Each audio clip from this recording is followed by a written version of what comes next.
নমস্কার my all friends all solar কিছু personal problem ছিল, সেই জন্য ভিডিওগুলো আপলোড করা হয়নি। সেই জন্য আপনাদের কাছে আন্তরিকভাবে ক্ষমা চাচ্ছি এবং চ্যানেলটা সাবস্ক্রাইব করে দেবেন, না হলে চ্যানেলটা বন্ধ হয়ে যায়। প্লিজ আপনাদের কাছে এই রিকোয়েস্টটা করা হচ্ছে, এটাই আপনাদের কাছে রিকোয়েস্ট করছি এবং আজ ভিডিওটা স্টার্ট করছি। আজ অ্যাটালেন্টা ভার্সেস বার্সেলোনা চ্যাম্পিয়ন লিগে গ্রুপ স্টেজের ম্যাচ ছিল। সেখানে আজকের ম্যাচটা যদি বার্সেলোনা জিততো তাহলে গ্রুপ চ্যাম্পিয়ন হয়ে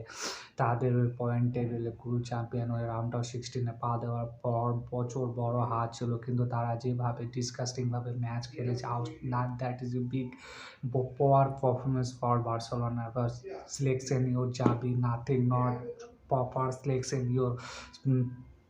সিলেকশন ইউর প্লেয়ার বা যাবি যেভাবে টিম সিলেকশন করেছে তাকে একদম ফরওয়ার্ড সিলেকশন বলতে হবে। কারণ আগের দিনে তিনি যাবি যেভাবে জিরোনার কাছে ম্যাচটা হেরে লিগ টাইটেল জেতার জন্য লিগে যদি আগের দিন জিরোনার মতো টিমের কাছে হেরে তিনি লিগ টাইটেল থেকে হাতটা খুইয়ে দিয়েছেন এবং রিয়াল মাদ্রিদের সঙ্গে স্ট্রেট 7 পয়েন্টের লিডে নিচে নেমে গেছে এবং রিয়াল মাদ্রিদ তাদের থেকে পুরো 7 পয়েন্ট লিডে চলে গেছে এবং তিনি যেভাবে পারফরমেন্স করছে তাতে একদম bad thing.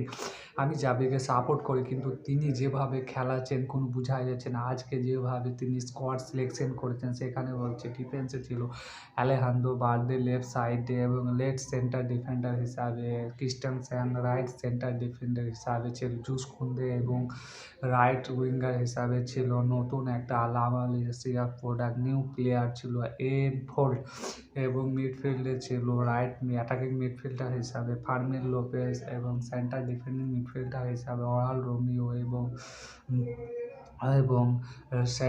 Right centre attacking midfield হিসাবে সার্জিও রোবর্টো ছিল এবং রাইট উইঙ্গার হিসাবে লামিন ইয়ামাল এবং স্ট্রাইকার হিসাবে রবার্ট লেভানডস্কি এবং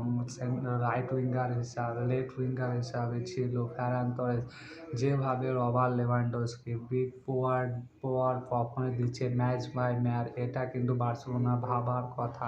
কারণ রবার্ট লেভানডস্কি আগের সিজনে যেভাবে কন্ট্রিবিউট করেছিল প্রতিটা ম্যাচে এবং সেই কারণে বার্সেলোনা কিন্তু ম্যাচ জিতেছিল। কিন্তু এই সিজনে যেভাবে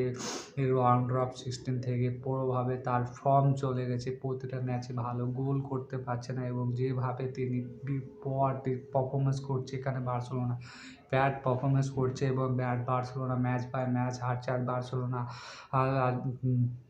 অ্যাটালান্টা প্রথমে 3 মিনিটে এগিয়ে গিয়েছিল, তাদের হয়ে গোল করেছিল তাদের সেন্টার ডিফেন্ডার অ্যালোফ্রোজ 2 মিনিটে গোল করে এগিয়েছে। এরপরে ফেরান তোরেস 35 মিনিটে একটা গোল করে দারুণ সুন্দর গোল করে সমতায় নিয়ে আসে। এরপরে আবার 56 মিনিটে তারা ফাউল একটা গোল করে এবং তারা 2-0 গোল রেখেছে। এরপরে আবার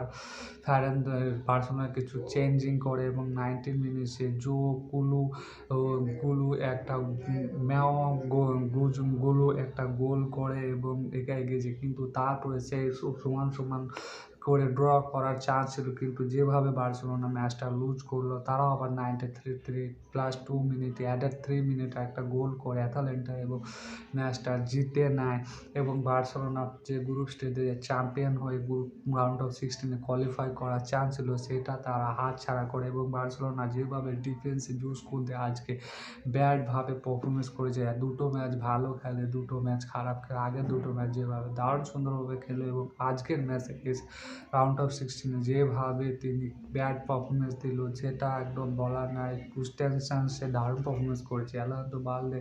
পারফরমেন্স ভালো করেছে, আর একটু ভালো করা উচিত এবং বার্সেলোনা যেভাবে মিডফিল্ডে ল্যাক করেছে আর বার্সেলোনাকে তাদের বেস্ট স্কোয়াড ছিল, অ্যাভেলেবেল ছিল ক্রিস্টেনসেন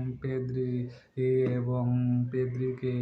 নামানো উচিত ছিল এবং তাদের যে বেস্ট অ্যাটাকিং মিডফিল্ডার ছিল এবং তাদের সব মিডফিল্ডারগুলো ছিল তাদেরকে রেস্ট দেওয়ার কোনো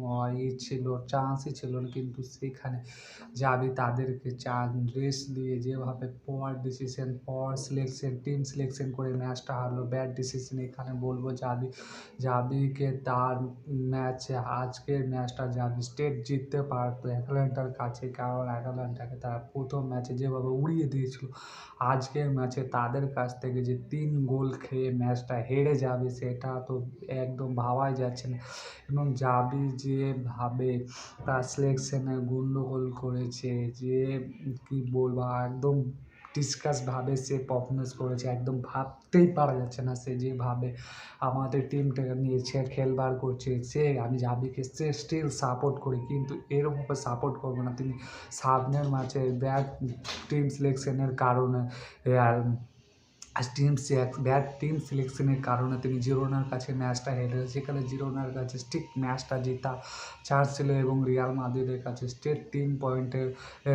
লিডের থেকে কাছাকাছি নিয়ে যাওয়া উচিত ছিল। সেখানে তারা যেভাবে পুয়ার ডিসিশনের কারণে, ব্যাড সিলেকশনের কারণে সেখানকার ম্যাচটা হারলো এবং আজকে এসে ফের হারলো এবং এর জন্য বার্সেলোনা প্রেসিডেন্ট জুয়ান লাপোর্তা জাভির প্রতি ক্ষুব্ধ হয়েছে এবং তাকে বলেছে তুমি আগের ম্যাচ যখন হেরেছিলে এবং তারপরে তুমি প্লেয়ারদের কীভাবে তুমি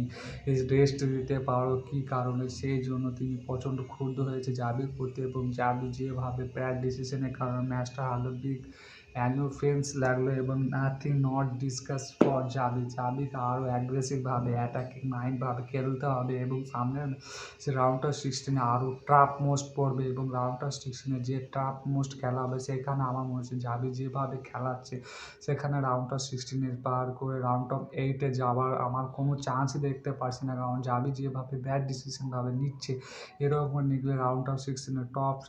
16 টিমের সঙ্গে সে রাউন্ড অফ 18 কোয়ালিফাই করতে পারবে না। সেখানে রাউন্ড অফ 18 কোয়ালিফাই করার জন্য আরও অ্যাগ্রেসিভভাবে তার প্রেপারেটর স্কোয়াডে অ্যাটাকিং মাইন্ডভাবে খেলাতে হবে এবং বার্সেলোনার মেন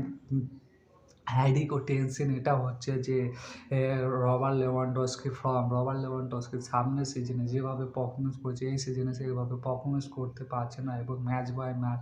ব্যাড পারফরমেন্স করছে এবং ম্যাচ হারাচ্ছে এবং বার্সেলোনা আজকে ম্যাচটা হেরে